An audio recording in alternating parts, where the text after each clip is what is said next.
Hey folks, I'm Jared from Gray Fox Games, and this is Zoned Out. It's a 2 to 4 player city building game, plays in about 30 to 60 minutes on average, and it's for ages 10 and up. I'm going to go through what you find in the box and give you a quick rundown of how to play the game. So let's get to it.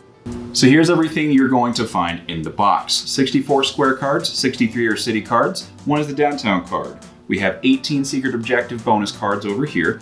We have 20 redraw tokens, 90 victory point tokens, and in the player colors of green, pink, white, and yellow, we have 4 city planner pawns, 2 deed tokens in each player color, and 180 building pieces, 45 pieces in each player's color. So let's go over how to read the cards in the game. These 4 here are secret objective cards. Secret objective cards will score at the end of the game, and each player will score each card. Each card will clearly state how it scores, but for example, this card says each player will score 1 victory point for each light residential block that you have developed. So notice that this says majority. That means that only the player who has the most of whatever is listed here will score those points. But each majority card also has a second place scoring for whoever built the second most of whatever is listed. So down here on the city cards, you see a few different pictures. Let's start here. This is a residential zone, this is a commercial zone, and this is an industrial zone, also noted by the colors of pink, yellow, and blue. Each zone will have a density to it, meaning it's the number of buildings shown in that block. So this is light density because there's 1, medium density because there's 2, and heavy density because there are 3. These are wild spaces. They will become the density of whatever zone they played into, and they can only be played into zones of the matching type. So for example, if they're played next to a heavy density zone, they will also become heavy density. But as I said, they have to match, which means this residential wild will not become a commercial wild, and so on and so forth. And each of these is referred to as a library, a stadium, and a train depot. Now, the other spaces you see here are all spaces that will affect the scoring of the zones. These are parks that are worth +1. This is a museum, which is worth +2. This is a parking lot, which is worth -1, and this is an abandoned house, which is worth -2. I'll explain how these affect the scoring of the zones when I go over scoring zones later. For now, let's get into how to set up the game and start playing. So here's the setup for a 4-player game. We have a common supply of the victory point tokens, a common supply of the redraw tokens, and then each player in their player color will receive the following, which is a city planner pawn, their 2 deed tokens, and in a 4-player game, 35 of their building pieces. Now, the number of building pieces each player gets is different depending on how many players are playing the game, so refer to the rules for the number of pieces each player gets for 2 and 3 players. So the next thing you're going to want to do is shuffle up the bonus cards, grab 6 of them, and we're going to deal them out. 1 is going to go to each player face down, and the other 2 will go face up on the table for all players to see. These bonus cards will be scored at the end of the game. After you've done that, we'll need to figure out who the first player is going to be. In the rules, it says whoever was the last person that was in a skyscraper will be the first player, otherwise it's chosen at random. In this case, let's say the yellow player is the one that's going first. Shuffle up the square building cards, and the first player will get 2 of them, and each other player will get 3 of them to start the game with. After you've done that, we're going to build the starting board, so let me clean this up and I'll show you how to do that. So here's how we build the starting board to play on. Go ahead and reveal cards from the top of the deck until you reveal 4 cards that have a parking lot on them, and arrange them so that the parking lots are in the middle, creating a square. Then, after you've done this, go ahead and take the downtown card and place it on top of the parking lots. So you should end up with the downtown surrounded by these blocks here. And now we'll move to the first player's turn. The first player starts with less cards, as shown earlier, and they have a special turn to start the game with, and that is taking their city planner pawn and putting it onto the board. Once again, the yellow player has been chosen to go first in this setup. So let's say they're going to go and they're going to place right here on this block. After they've done that, they will draw a card from the deck to refill their hand to 3 cards, and we move to the next player clockwise. turns from now on will all follow the same structure. So the first thing a player can do on their turn is called redraw, and it's optional. What you can do is you can take any number of the cards that you have in your hand, put them on the bottom of the main deck, and draw that many back. In this case, we have put 3 of the cards we had in our hand on the bottom and drawn 3 back. Then take one of these redraw tokens. The redraw tokens are worth a number of negative points at the end of the game based on how many you have acquired. You can find the table for those numbers on page 10 of your rulebook. The second thing a player does on their turn is plays a card from their hand. When you play a card onto the table, you must cover up 1 to 3 city blocks, but you cannot play a card over a zone that is currently in development or has already been developed. I'll explain more of what that means here in just a minute. But let's say we go to the pink player's turn next. They're going to play this card here.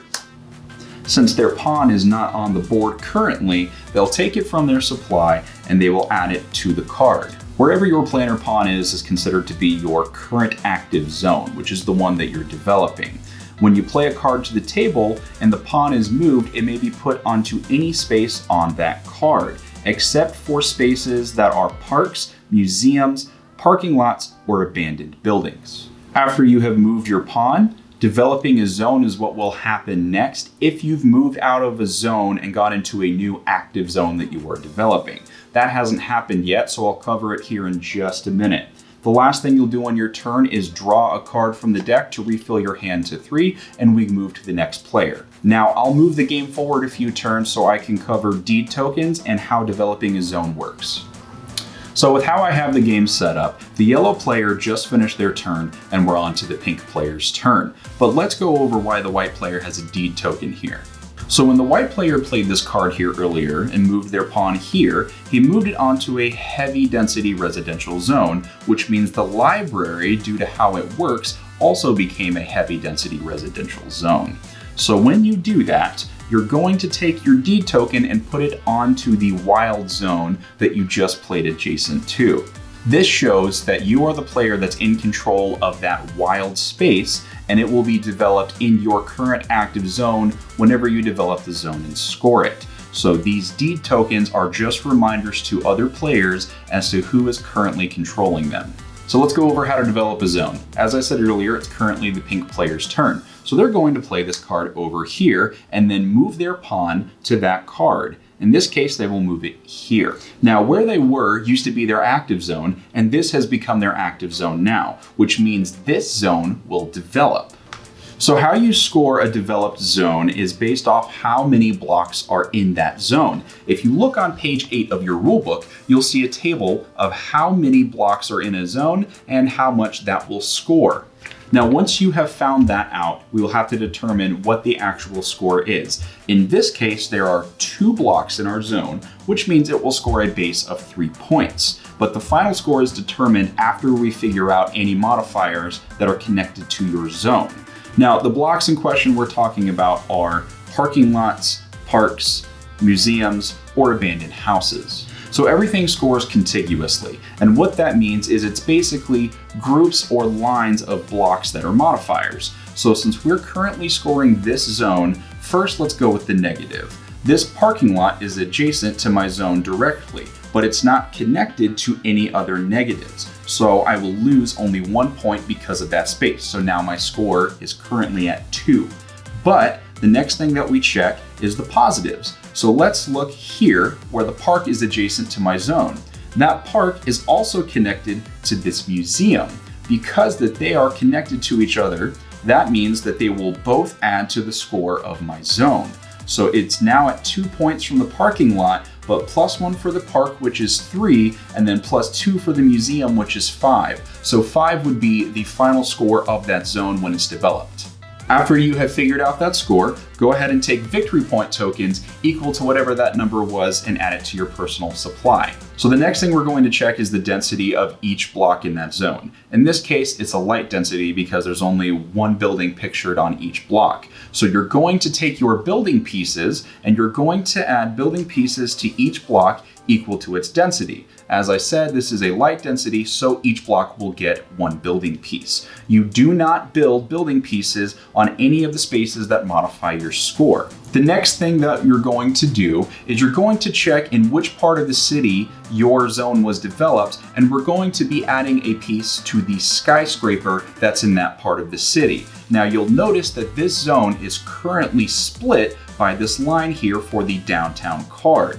The way that you determine which part of the city your zone was in is wherever the last space your pawn was. So in this case, since the pawn moved from here to here, this is where the last active zone was, and therefore the building piece will be added to this part of the downtown card, like such. Now, when other players come in and develop in that part of the city as well, all they'll do is they'll take their piece and they will add it on top of the skyscraper like that. The reason building pieces of skyscrapers is important is at the end of the game, each skyscraper will score for a certain amount of points based on who has built the most pieces in it. And I'll explain how that works once we get to endgame scoring.